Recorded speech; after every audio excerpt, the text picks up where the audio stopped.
What the Australian government's trying to do with JobKeeper is put businesses in the best position possible to bounce back.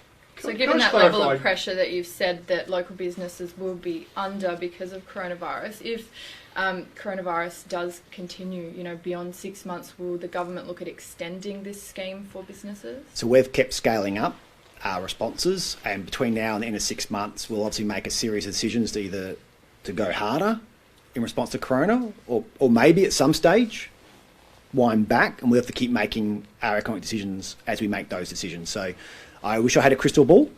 We're essentially working for a vaccine here. I'd love to be able to tell you exactly what's going to happen in 6 months' time. All I can say is myself, the Australian government, the National Cabinet are working on a 6-month timeline at the moment around all our measures, and then we'll keep making decisions as we go through there. So I like to give people more certainty than that, but I think that'd be a lie.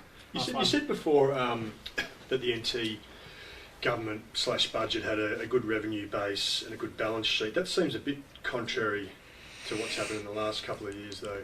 Chief, do you want to elaborate there in terms of the debt problems, etc.? All governments have strong balance sheets. We essentially have a built-in revenue base. We were on a plan for budget repair, which I think was important because of the GST cuts and the wind down of IMPEX. So I recognise that, but governments, that's when people like lending us money, we're going to be around for the long haul. So we've got a guaranteed balance sheet, we've got a guaranteed revenue stream. It fluctuates in size. Right now it's pretty small, but we're going to be around.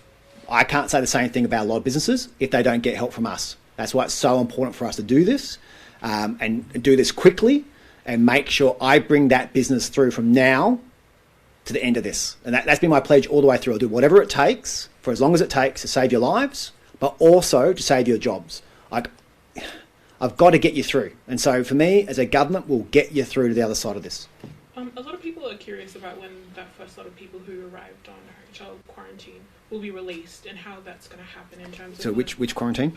The first lot of people who arrived here and put under hotel quarantine. The 14 days? Yeah. Yep.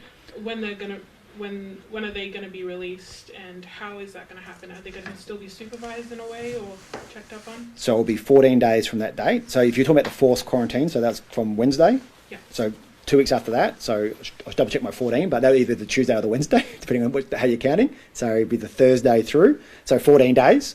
But once you're released, you've done your 14 days, then that's okay. We might give them a certificate or something so they can say to people like, I've done my 14 days, I'm good. But once you've done your 14, you've done your 14. We've heard that those people in the 130 apartment complex who were under quarantine, those federal government workers, have now been moved on.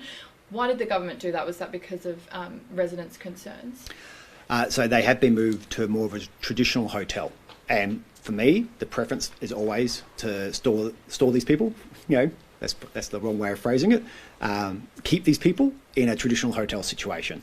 So when I learned that they were in a mixed property, I thought that wasn't the best fit. I think it became clear as residents